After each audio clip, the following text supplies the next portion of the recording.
हर हर महादेव, जय भोलेनाथ। स्वागत है आप सभी का आपके अपने YouTube चैनल उपासना की उपासना में। आज की वीडियो में आप सुनेंगे श्रावण मास महात्म्य के 29वें अध्याय की कथा। इस कथा में भगवान शिव श्रावण मास में किए जाने वाले व्रतों का काल निर्णय बता रहे हैं। भगवान शिव कहते हैं, हे सनत कुमार, अब मैं पूर्व में कहे गए व्रत कर्मों के समय के विषय में बताऊंगा। हे महामुनि, किस समय कौन सा कृत्य करना चाहिए उसे सुनिए। श्रावण मास में कौन सी तिथि किस विहित काल में ग्रहण के योग्य होती है और उस तिथि में पूजा, जागरण आदि से संबंधित मुख्य समय क्या है। उन व्रतों के वर्णन के समय कुछ व्रतों का समय तो पूर्व के अध्यायों में बता दिया गया है। नक्त व्रत का समय ही विशेष रूप से उन व्रतों तथा कर्मों में उचित बताया गया है। दिन में उपवास करें तथा रात्रि में भोजन करें, यही प्रधान नियम है। सभी व्रतों का उद्यापन उन व्रतों की तिथियों में ही होना चाहिए।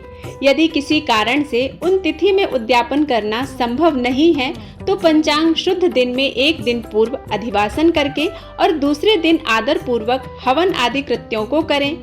धारण पारण व्रत में तिथि का घटना व बढ़ना कारण नहीं है।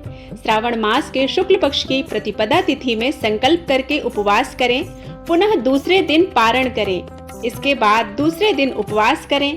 इसी क्रम से करते रहें। व्रती को चाहिए कि वह पारण में हविष्यान, मूंग चावल आदि ग्रहण करे। एकादशी तिथि में पारण का दिन हो जाने पर 3 दिन निरंतर उपवास करें। रविवार व्रत में पूजा का समय प्रातः काल ही होना चाहिए। सोमवार के व्रत में पूजा का प्रधान समय सायंकाल कहा गया है। मंगल, बुध तथा गुरु के व्रत में पूजन के लिए मुख्य समय प्रातः काल है। शुक्रवार के व्रत में पूजन उषा काल से लेकर सूर्योदय के पूर्व तक हो जाना चाहिए तथा रात्रि में जागरण करना चाहिए। शनिवार के दिन व्रत में नरसिंह का पूजन सायंकाल में करना चाहिए। शनि के व्रत में शनि के दान के लिए मध्याह्न मुख्य समय कहा गया है। हनुमान जी के पूजन का समय मध्याह्न है। अस्वस्थ का पूजन प्रातः काल करना चाहिए। अस्वस्थ अर्थात पीपल वृक्ष। हे वत्स, रोटक नामक व्रत में यदि सोमवार युक्त प्रतिपदा तिथि हो तो वह प्रतिपदा 3 मुहूर्त से कुछ अधिक होनी चाहिए, अन्यथा पूर्व योगिनी प्रतिपदा ग्रहण करनी चाहिए। औदुंबरी द्वितीया सायंकाल व्यापनी मानी गई है। यदि दोनों तिथियों में पूर्व वेद हो तो तृतीया संयुक्त द्वितीया ग्रहण करनी चाहिए। स्वर्ण गौरी नामक व्रत की तृतीया तिथि चतुर्थी युक्त होनी चाहिए। गणपति व्रत के लिए तृतीया विद्ध चतुर्थी तिथि प्रशस्त मानी जाती है। नागों के पूजन में षष्ठी युक्त पंचमी प्रशस्त होती है। सुपोदन व्रत में सायंकाल सप्तमी युक्त षष्ठी श्रेष्ठ होती है। शीतला व्रत में मध्याह्न व्यापनी सप्तमी ग्रहण करनी चाहिए। देवी के पवित्रारोपण व्रत में रात्रि व्यापनी अष्टमी तिथि ग्रहण करनी चाहिए। नक्त व्यापनी कुमारी नवमी प्रशस्त मानी जाती है। इसी प्रकार आशा नामक जो 10वीं तिथि है वह भी नक्त व्यापनी होनी चाहिए। विद्ध एकादशी का त्याग करना चाहिए। हे मुनि, उसमें वैध के विषय में सुनिए। एकादशी व्रत के लिए अरुणोदय में 10वीं का वैध वैष्णवों के लिए तथा सूर्योदय में 10वीं का वैध स्मार्तों के लिए निषिद्ध होता है। रात्रि के अंतिम प्रहर का आधा भाग अरुणोदय होता है। इसी रीति से जो द्वादशी हो वह पवित्रारोपण में ग्राह्य है।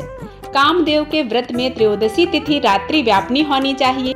उसमें भी द्वितीया याम व्यापनी त्रयोदशी हो तो वह अति प्रशस्त होती है। शिव जी के पवित्रारोपण व्रत में रात्रि व्यापनी चतुर्दशी होनी चाहिए।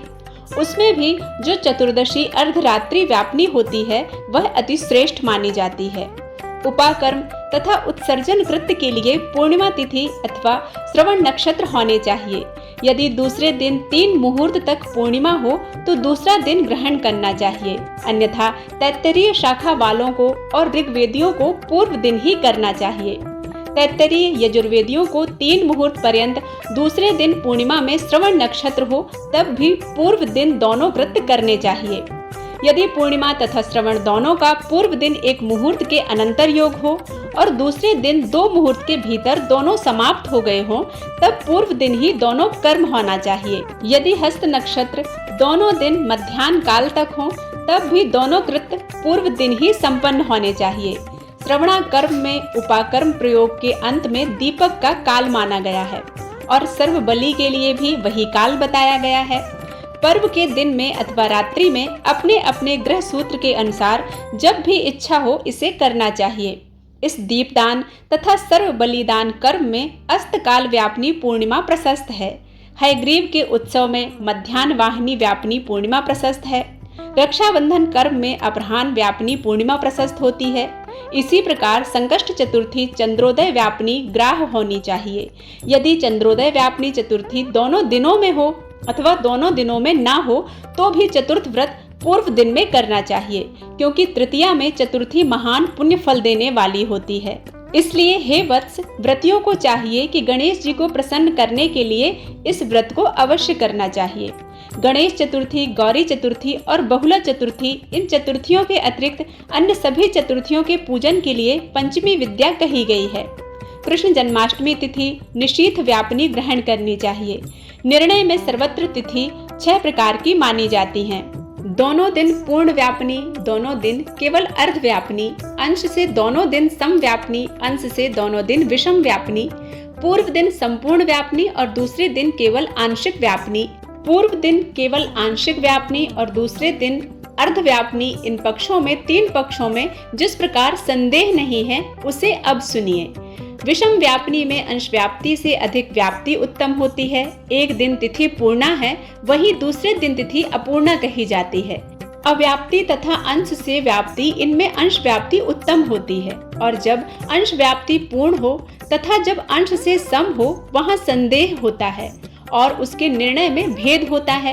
कहीं युग्म वाक्य से वार व नक्षत्र के योग से, कहीं प्रधानद्य योग से और कहीं पारण योग से।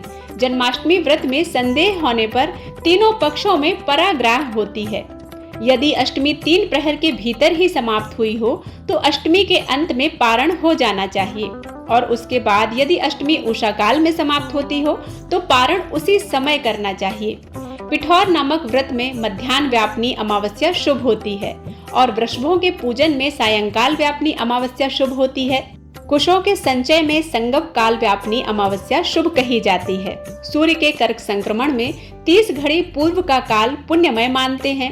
अगस्त के अर्घ का काल तो व्रत वर्णन में ही कह दिया गया है। हे वत्स, मैंने आपसे यह कर्मों के काल का निर्णय कह दिया। जो मनुष्य इस अध्याय को सुनता है अथवा इसका पाठ करता है वह श्रावण मास में किए गए सभी व्रतों का फल प्राप्त करता है। इस प्रकार श्री स्कंद पुराण के अंतर्गत ईश्वर सनत कुमार संवाद में श्रावण मास महात्म्य में व्रत निर्णय काल निर्णय कथन नामक 19वां अध्याय पूर्ण हुआ। उम्मीद है यह कथा, यह महात्म्य आप सभी को पसंद आए होंगे। यदि पसंद आते हैं तो प्लीज लाइक जरूर किया करें। चैनल पर पहली बार आए हैं तो इसे सब्सक्राइब करना बिल्कुल मत भूलिएगा।